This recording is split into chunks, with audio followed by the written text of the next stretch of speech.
दरवाजा खुल गया है।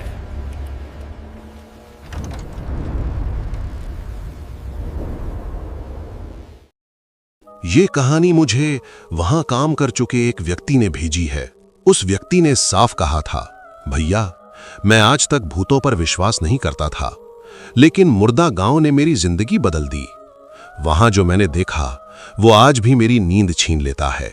राजस्थान और मध्य प्रदेश की सीमा से लगे बीहड़ जंगलों के बीच एक ऐसा गांव है जिसका असली नाम अब कोई नहीं जानता। सरकारी रिकॉर्ड में उसे ग्राम 127 लिखा जाता है, लेकिन ये कहानी मुझे वहां काम कर चुके एक व्यक्ति ने भेजी है। उस व्यक्ति ने साफ कहा था, भैया, मैं आज तक भूतों पर विश्वास नहीं करता था, लेकिन मुर्दा गांव ने मेरी जिंदगी बदल दी। वहां जो मैंने देखा वो आज भी मेरी नींद छीन लेता है। राजस्थान और मध्य प्रदेश की सीमा से लगे बीहड़ जंगलों के बीच एक ऐसा गांव है जिसका असली नाम अब कोई नहीं जानता। सरकारी रिकॉर्ड में उसे ग्राम 127 लिखा जाता है, लेकिन आसपास के लोग उसे सिर्फ एक ही नाम से जानते हैं, मुर्दा गांव। क्यों? क्योंकि वहां कोई रात में बाहर नहीं निकलता, कोई सूरज ढलने के बाद किसी से बात नहीं करता, और जो बात करे वो वापस नहीं लौटता। उस आदमी का नाम था अजय रावत, सरकार के लिए काम करने वाला एक फील्ड सर्वेयर। 2013 में उसे आदेश मिला, ग्राम 127 का जमीनी सर्वे करके रिपोर्ट बनाओ। सरकारी कागजों में ये एक सामान्य गांव था, लेकिन जैसे ही अजय ने वहां जाने की बात की, उसके ऑफिस में एक अजीब सी खामोशी छा गई। एक सीनियर अफसर ने धीरे से कहा, रिपोर्ट लिख देना, लेकिन रात रुकने की गलती मत करना। अजय को यह सब मजाक लगा। उस दिन शाम 5:30 की आखिरी बस से वो रवाना हुआ। ड्राइवर ने टिकट देते हुए पूछा, वापसी का भी चाहिए क्या? अजय ने कहा, कल सुबह लौटूंगा। ड्राइवर का चेहरा उतर गया। उसने टिकट काटते हुए बस इतना कहा, तो भगवान आपका ख्याल रखे। बस जैसे जैसे जंगल में घुसती गई, मोबाइल का नेटवर्क मरने लगा और आखिरकार एक टूटी हुई सी सड़क पर बस रुकी। कंडक्टर बोला, आ गया मुर्दा गांव।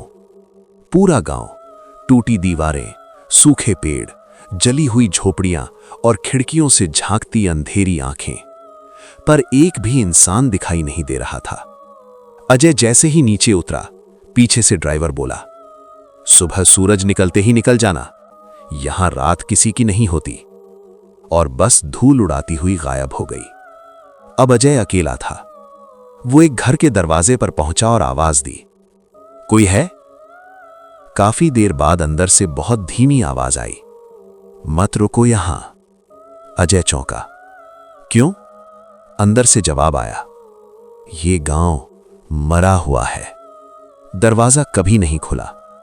गांव के बीचों बीच एक पुराना कुआं था। उसके चारों ओर लाल रंग के निशान और हवा में लोहे जैसी बदबू।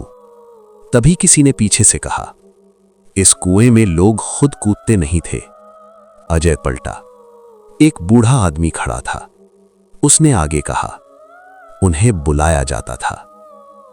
अजय, कौन बुलाता था?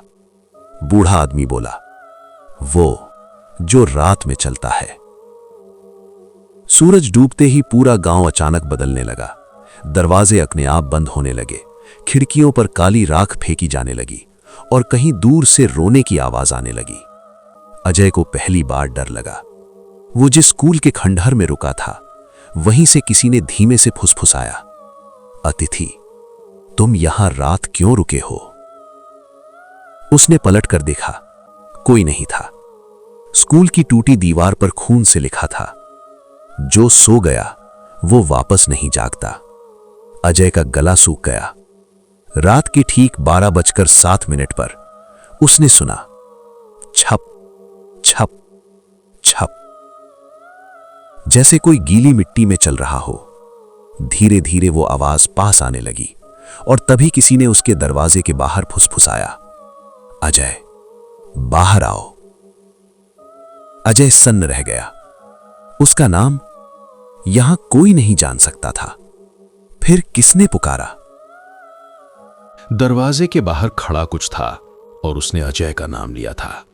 अजय, बाहर आओ। उस आवाज में न गुस्सा था न प्यार, बस एक ठंडी सी खिंचाव भरी पुकार थी, जैसे कोई बहुत पुराना रिश्ता याद दिला रहा हो। अजय की उंगलियां कांपने लगीं।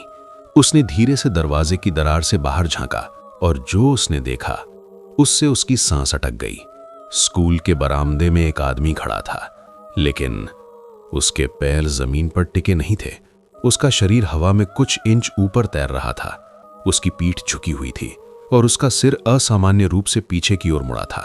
उसका चेहरा नहीं दिख रहा था, लेकिन उसकी गर्दन से बहता हुआ काला पानी जमीन पर टपक रहा था और हर टपक के साथ वही आवाज, छप छप। वो फिर बोला, अजय, तू मुझे पहचानता नहीं क्या?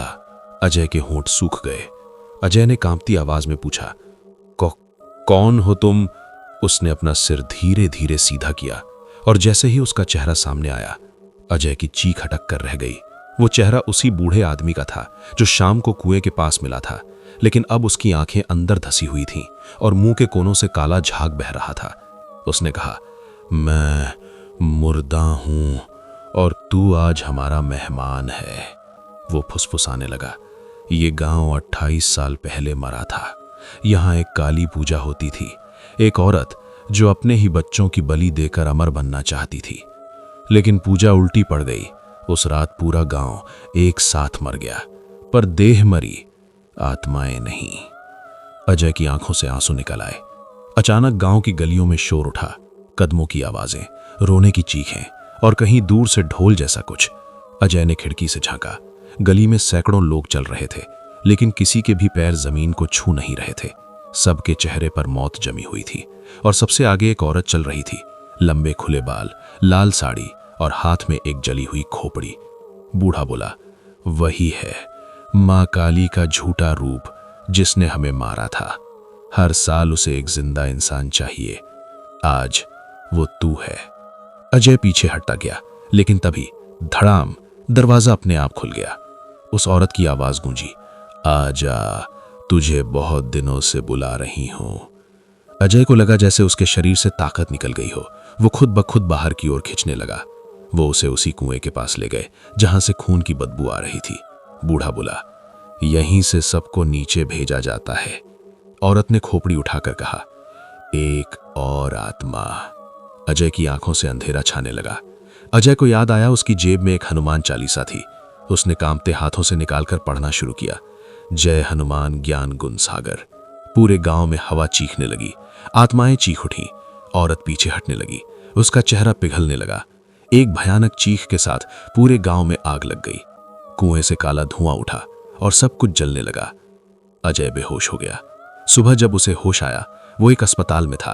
उसके आसपास जंगल था, कोई गांव नहीं था, कोई खंडहर नहीं था।